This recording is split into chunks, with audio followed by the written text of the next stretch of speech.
اعوذ باللہ من الشیطان الرجیم، بسم اللہ الرحمن الرحیم۔ دوستو، آج سے ایک نیا پلے لسٹ کا سلسلہ شروع کر رہے ہیں، آسان ترجمہ قرآن توسیع القرآن کے نام سے، جو حضرت مولانا تقی عثمانی صاحب کی تحریر ہے۔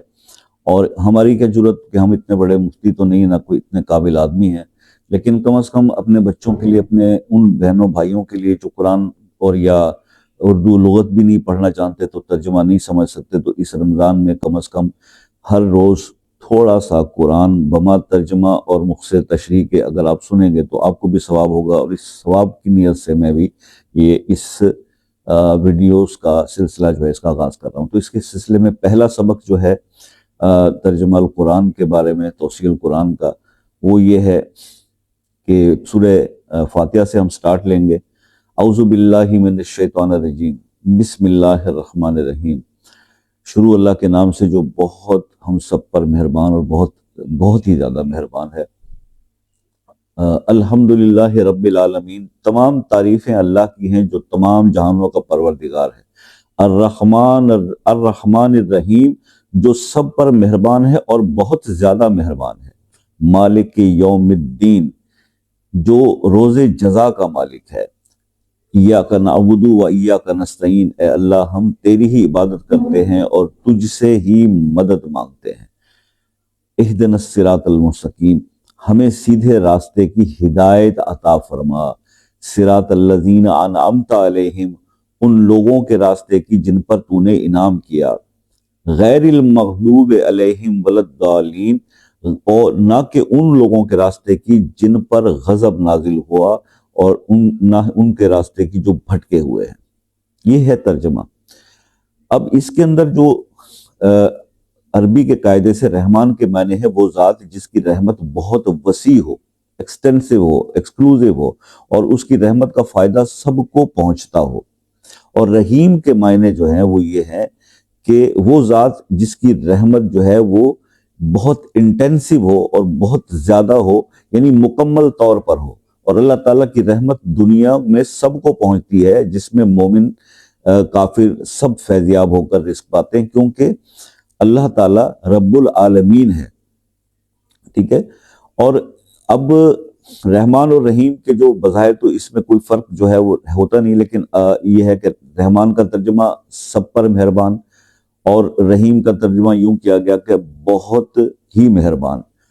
اگر آپ کسی عمارت کی تعریف کریں تو در حقیقت وہ اس کے بنانے والے کی تعریف ہوتی ہے، لہٰذا اس کائنات میں جس کی چیز کی بھی آپ تعریف کی جائے وہ بالآخر اللہ تعالیٰ کی تعریف ہے، کیونکہ وہ چیز اسی کی بنائی ہوئی ہے۔ ٹھیک ہے۔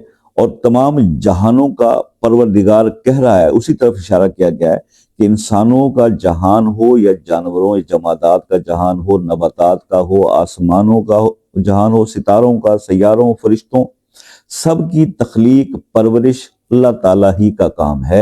اور ان جہانوں میں جو چیز قابل تعریف ہے وہ اللہ کی تخلیق اور شان ربوبیت کی وجہ سے ہی ہے۔ تو روز جزا، اب روز جزا کا جو ذکر کیا اس سورہ مبارکہ کے اندر، تو روز جزا کا مطلب ہے وہ دن جب تمام بندوں کو دنیا میں کیے ہوئے اعمال کا بدلہ دیا جائے گا۔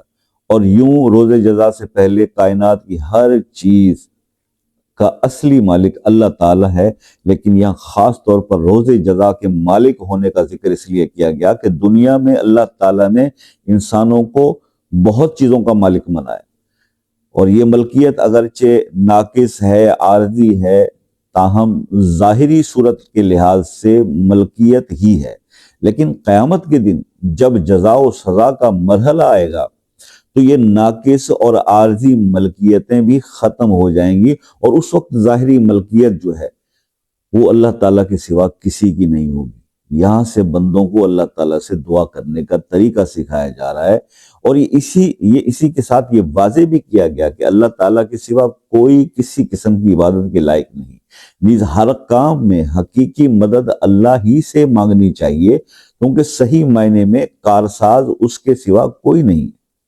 دنیا کے بہت سے کاموں میں بعض اوقات انسان سے جو مدد مانگی جاتی ہے وہ اسے اپنا ہمدرد اور کارساز سمجھ کر مانگی جاتی ہے، مگر یہ ایک ظاہری سبب کے تحت مانگی جاتی ہے۔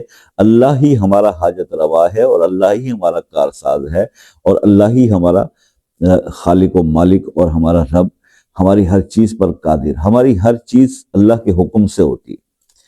لہٰذا اسی طرح سے جب اس سورہ فاتحہ کے بارے میں آج ہم نے تھوڑا سا ڈسکس کیا، تو ایک چیز آج کلیئر کر لیجئے اور اپنے ذہن میں بٹھا لیجئے کہ اس سورہ مبارکہ کے اندر جب سٹارٹ قرآن کا ہو رہا ہے تو اللہ نے اس کا جو پہلا آیت ہے اس کو دیکھیں کہ الحمدللہ رب العالمین، تو اپنے رب کی حمد بیان کریں جو عالمین کا رب ہے۔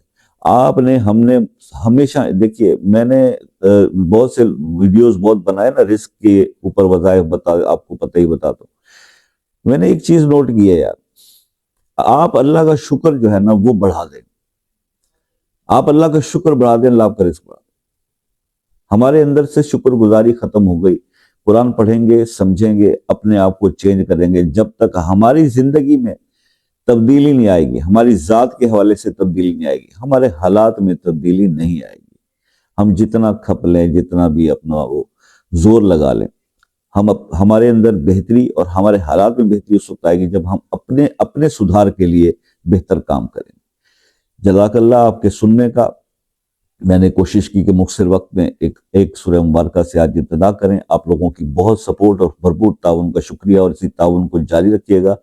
بہرحال اسی طرح سے مجھ سے رہنمائی حاصل کرنے کے لیے، کسی بھی چیز کے بارے میں پوچھنے کے لیے واٹس ایپ پر رابطہ آپ لوگ کر سکتے ہیں، اور وہ نمبر میں نے آپ کے ساتھ شیئر کیا ہوا ہے، اسکرین پہ آ گیا ہوا۔